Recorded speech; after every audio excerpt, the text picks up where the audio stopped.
aqui novamente para dar continuidade à leitura do nosso livro Voltei, do irmão Jacó. Terminamos o capítulo 3 e agora vamos examinar o capítulo 4, Vida Nova. Vamos avançando dessa forma. A excursão, embora de alguns passos, ele estava indo. Vamos relembrar. Ele foi conduzido rapidamente à beira-mar pelos espíritos de Bezerra de Menezes e do irmão Andrade, e junto com a sua filha Marta. Então, foi levado à beira-mar. A excursão, embora de alguns passos somente, apesar de realizada com auxílio de energias alheias, estava amparado neles, agravou o meu abatimento. Contudo, não perdera o gosto de observar, tamanhas as surpresas que se sucediam. Recordando a ansiedade com que sempre aguardara na terra as descrições do momento da morte por parte de companheiros que me haviam antecedido, buscava fixar todas as particularidades da situação na esperança de transmitir notícias aos irmãos da retaguarda. Aquele contato inesperado com a natureza impunha-me, porém, singular renovação. Os remanescentes das dores físicas desapareciam. Então, as dores cessaram. A ausência de certas impressões desagradáveis ampliava-me a apatia. Meio que relaxou nesse momento. Achava-me intensamente aliviado, conquanto mais fraco. Repouso breve. Irresistível desejo de dormir assaltou-me.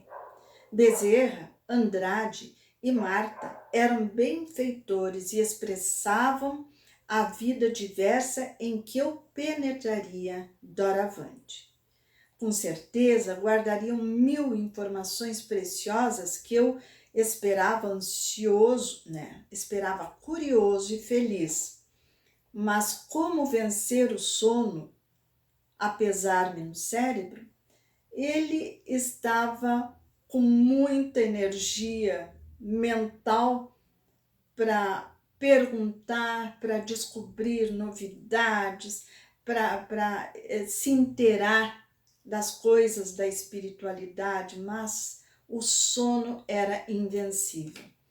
Extenuado, vacilante, notei que não envergava as mesmas peças que usava habitualmente no leito. Envolvia-me vasto roupão claro de convalescente. Tentei indagar, entretanto a fraqueza dos órgãos vocais prosseguia sem variações. Não tinha energia nem para falar. Era preciso aceitar os recursos quais se me ofereciam. Não adiantava qualquer interrogação. Indispensáveis a serenidade e a paciência. Então, nesse momento, ele percebeu que deveria manter-se sereno e ter paciência. Perante o mar, diferençava-se-me a posição orgânica. Aquelas bafagens de ar fresco que eu recebia encantado regeneravam-me as forças. Pareciam portadoras de alimento invisível. Inalando-as, permanecia singularmente sustentado, como se houvera sorvido caldo substancioso. Então a sensação era tão agradável, ele se sentiu tão revigorado como se tivesse se alimentado há pouco. Marta, agora sentada, oferecera-me o regaço acolhedor, acariciando-me a fronte. Notei que o irmão Andrade comentava as virtudes do mar, no reerguimento das energias do perispírito. referia-se a casos repetidos de socorro a irmãos recém-desencarnados, conduzidos com êxito à frente das águas. Desenvolvia o máximo esforço para registrar-lhe as impressões. Ele queria prestar atenção naquilo que estava sendo falado. Quando o benemérito amigo me dirigiu a palavra cuidadoso, aconselhando-me o sono pacífico e restaurador. Não deveria reagir contra o repouso, disse-me fraternal. E acrescentou que não convinha sacrificar necessidades da alma à curiosidade, embora nobre. Curiosidade era nobre, mas nesse momento o que ele precisava era de repouso. Teria tempo para observar e aprender muito, e pelo menos durante algumas horas não poderia furtar-me ao descanso imprescindível. Era indispensável o descanso. Compreendi o alcance do conselho e obedeci. Entreguei-me sem resistência e perdi a noção de espaço e tempo no sono abençoado e reparador. Impressões diferentes. Despertando alto, dia alto, não podia precisar o tempo curto em que repousara. Ele não teve noção de quanto tempo, mas foi pequeno tempo, ele disse que foi um tempo curto. Continuava a filha a meu lado, mas de ambos os benfeitores não havia sinal. Notificou-me Marta que se haviam ausentado, porém não tardariam.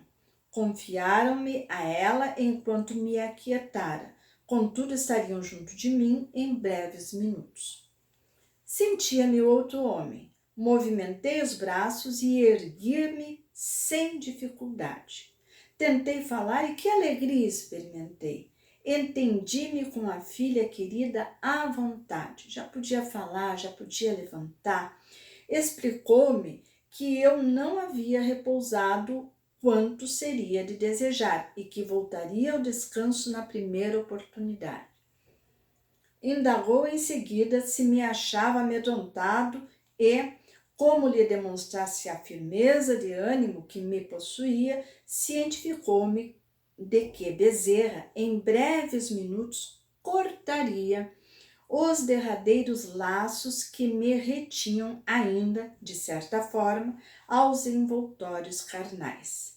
Então, estava próxima à sua libertação total, que ainda não aconteceu. Ainda estava ligado ao corpo por um fio, o último fio que ele descreveu como sendo um fio de prata, o ligava ao corpo.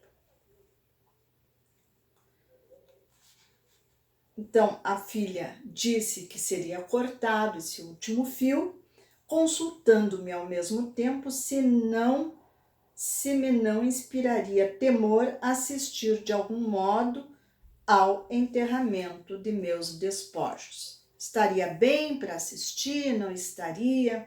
Ela quis saber das suas impressões. Respondi-lhe com o meu interesse. Tudo que pudesse aprender de novo representaria enriquecimento de observação. Ele não abria mão de observar tudo aquilo que pudesse ser observado, né? Sempre com a ideia de transmitir tudo isso à Terra. Em verdade, animavam-me outras disposições. Guardava a ideia de haver rejuvenescido. Toquei meu veículo novo.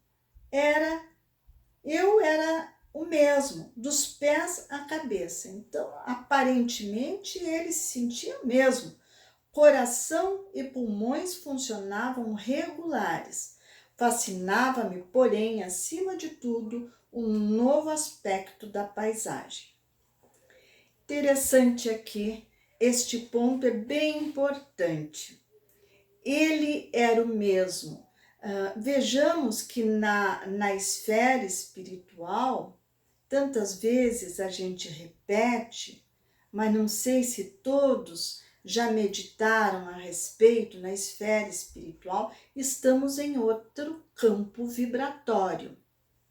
Então, nessa esfera, tudo é igual ao que era, vamos dizer, a pessoa continua a mesma, a aparência segue sendo a mesma. As modificações que ele vai relatar é quanto à paisagem na Terra, porque na espiritualidade, assim, numa colônia, num lugar determinado, ainda não chegou.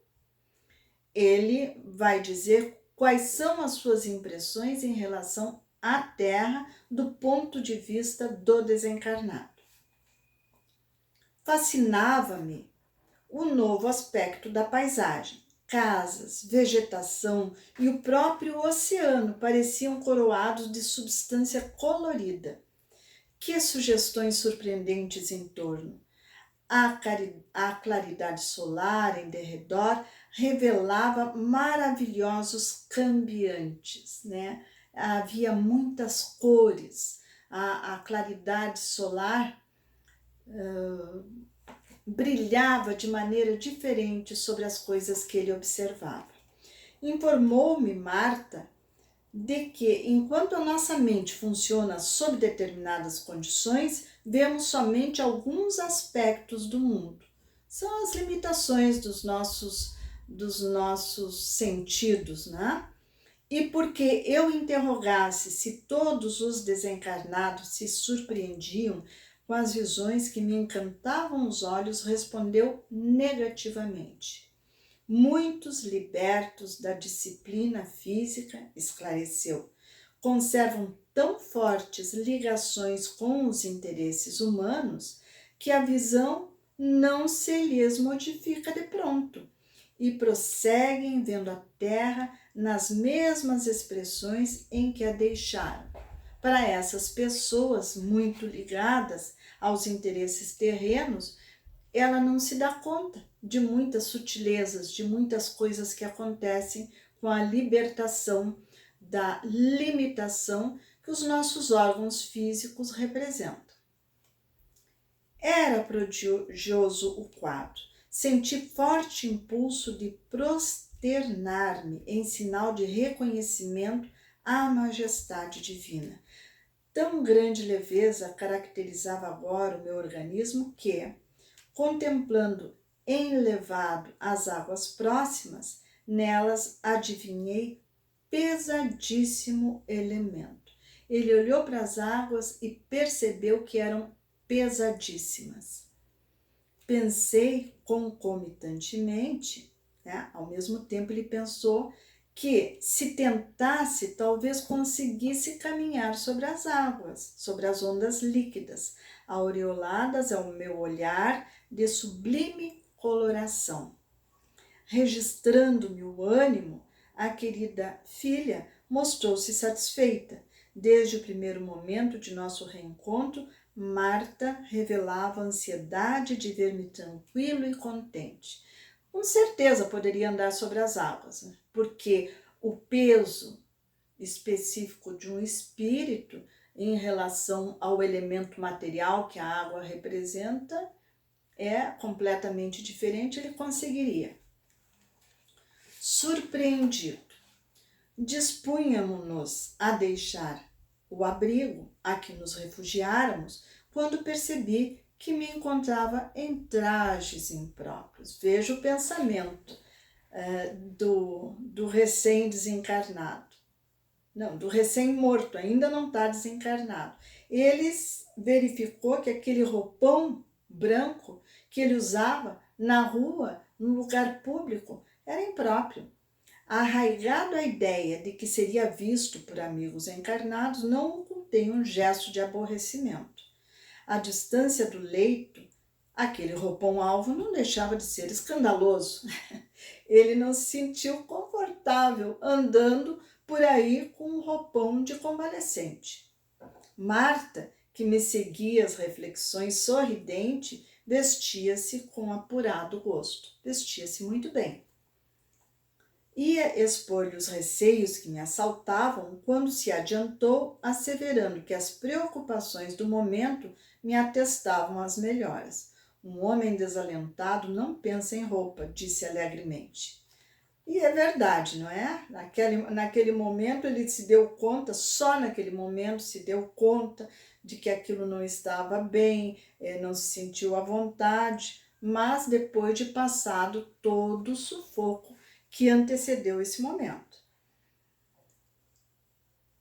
Acrescentou que Bezerra e o irmão Andrade não se demorariam e que a solução do problema fora prevista na véspera. Então, na véspera já se deram conta de que ele estaria vestido e que não gostaria de estar vestido assim e providenciaram alguma coisa. De fato, transcorridos alguns minutos, chegaram atenciosos. A possibilidade de endereçar-lhes a palavra encheu-me de imenso júbilo. Abracei-os reconhecidamente. Trouxeram-me um costume cinza muito semelhante aos que eu aí preferia no verão, uma roupa cinza. O irmão Andrade ajudou-me a vesti-lo. Mais alguns instantes, e entre os dois benfeitores que me amparavam lado a lado, oferecendo-me os braços, afastamo-nos da praia. Enorme movimento nas vias públicas. A mesma diferença que assinalara no mar, nas plantas e no casario, notava nas pessoas. Cada qual se revestia de halo diferente. Aqui ele está falando das energias próprias de cada ser. E ele via isso agora com clareza. Não me sentia, contudo, disposto a formular indagações. Assombrava-me com a locomoção própria. E esse problema, naturalmente solucionado, bastava, por enquanto, a minha capacidade de analisar. Ele já estava muito satisfeito de poder andar sozinho. Andava sem grande desenvoltura, todavia a lentidão de meus passos obedecia à inexperiência e não a qualquer impedimento por parte do corpo que reconhecia leve e ágil. Vamos imaginar que vamos para um outro planeta onde a força de atração seja menor, vamos nos sentir muito mais leves. Então, para andar nesse outro planeta, teremos que aprender a andar com um corpo mais leve. É mais ou menos isso que ele sentia aqui, uma dificuldade que não tinha a ver com qualquer coisa com o corpo, mas a inexperiência de manejar um corpo tão mais leve. Aproveitaria o momento para acentuar observações nesse sentido, quando a apressada senhora, sobraçando um embrulho de vastas proporções, investiu indiferentemente contra nós. Então, uma mulher encarnada, com um grande embrulho nas mãos, foi na direção deles com muita pressa, com grande pressa. Grande foi o abalo para mim. Recuei num movimento instintivo, temendo o atrito, mas não houve tempo. A dama atravessou-nos o grupo sem dar conta de nossa presença. Assustado, procurei o olhar dos companheiros, todos me fitavam sorridentes. Este, meu caro Jacó, falou Bezerra, bem-humorado, é o novo plano da matéria, que vibra em graduação diferente. Passou por nós sem perturbar-nos, exclamei. Por nossa vez, não a perturbamos também, acentuou o irmão Andrade, satisfeito. O incidente chocara-me. Via-me perfeitamente integrado no antigo patrimônio orgânico. Não estaremos num corpo de ilusão? Ousei interrogar. Bezerra esclareceu delicado. O poder da vida na ilimitada criação de Deus é infinito, e a mulher que passou despercebidamente por nós, cujo veículo de carne caminha para a morte, poderia fazer a mesma pergunta. A pequena ocorrência dava-me bastante material à reflexão. Gostaria de trocar comentários e propor questões diversas. Todavia, o meu abatimento ainda era grande. Deixei-me, pois, conduzir sem relutância de imprevisto a imprevisto. Então aqui, irmãos, é o aspecto que nós estávamos comentando ainda há pouco. A senhora apressada com um grande pacote passou através do grupo. Ele, assustado, habituado ao corpo material, que ele sentia que era o mesmo, ele se sentia igual, ele não se sentia diferente.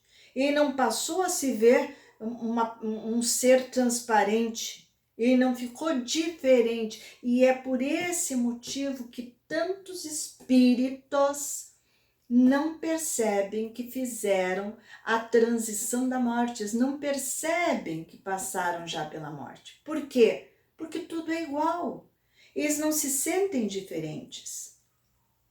Há pessoas que ainda imaginam que quando a pessoa passa para a morte, ela chega lá uma nova pessoa, que se ela tinha dores, ela não vai sentir mais nada. Não pode sentir dor porque já passou, a dor era do corpo, não é do espírito. Não há um erro maior do que esse, quando se fala em doutrinação. Por quê? A dor passa junto com o espírito, ele vai ter que se restabelecer. Dependendo da doença, ele vai levar muito tempo nessa ação de restabelecimento. Ele chega lá enfraquecido, às vezes chega doente, chega ferido, chega da maneira como estava, como ele fez essa passagem.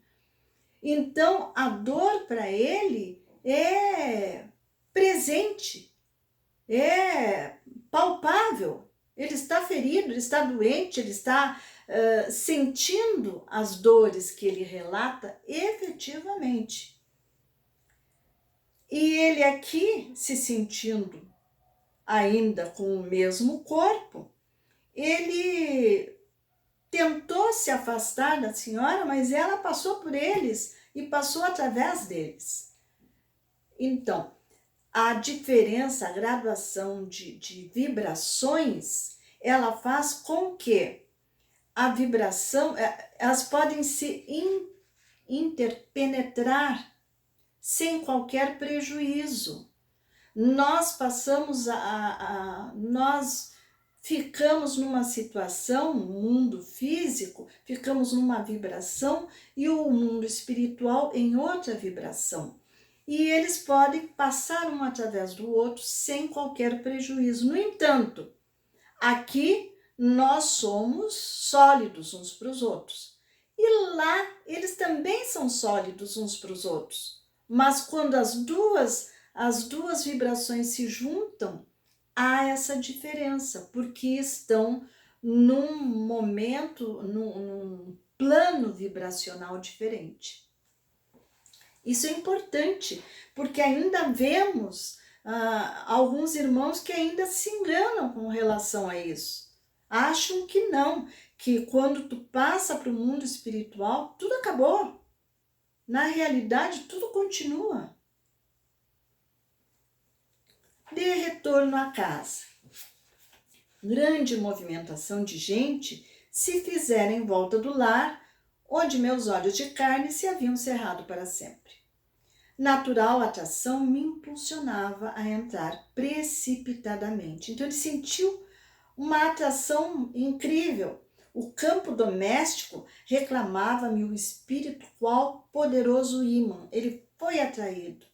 Entretanto, forças desconhecidas compeliam-me a retroceder, a voltar. Registrando o fenômeno, aflito, fixei Bezerra buscando um esclarecimento. O venerável amigo contemplou-me pacientemente e falou. Ainda agora reparávamos que o veículo físico de uma senhora em nada nos afetou a organização, mas aqui somos defrontados por matéria do nosso plano, envolvendo pensamentos agressivos e desfavoráveis em massa. É um outro problema que a espiritualidade tem que enfrentar são os pensamentos dos encarnados. As projeções mentais da maioria de nossos amigos aqui congregados formam energias contraditórias entre si. Alguns discutem e muitos pensam de maneira inadequada ao respeito que devemos a um companheiro em transe. Para nós, adestrados na travessia de obstáculos, esta compacta emissão de forças antagônicas não constitui barreira insuperável. Essas forças que se chocam, que são antagônicas, para eles não é uma barreira insuperável, mas é preciso reconhecer as condições especialíssimas do seu estado. Você ainda se acha na condição do pássaro mal saído do ninho, incapaz de voar livremente. Regozijei-me com a explicação, contudo, indaguei curioso. E se eu insistisse? Teria choques sumamente desagradáveis, adiando o restabelecimento de suas forças. Toda realização útil pede exercício. E nós vamos parar por aqui. Embora estejamos já no finzinho desse capítulo, o tempo já está se esgotando. Então, vamos ficar com essa última lição por hoje, que é o que diz o Espírito Iluminado. Toda realização útil pede exercício. Não há mágica. Não há mágica. Temos que, tanto aqui no mundo material como lá na espiritualidade, temos que nos exercitar na busca dos resultados almejados. Então, ficamos aqui, página 50. Nos vemos no próximo encontro, terminando essa página, que falta bem pouquinho, e chegamos ao capítulo 5, onde temos outras tantas lições interessantíssimas para nos instruir. Desejo a todos muita paz e harmonia. Vamos meditar nessas lições que nos são trazidas, porque o mundo espiritual permitiu, é porque são úteis. Então, vamos meditar e ver o que podemos extrair delas. Um grande abraço, que Jesus nos abençoe.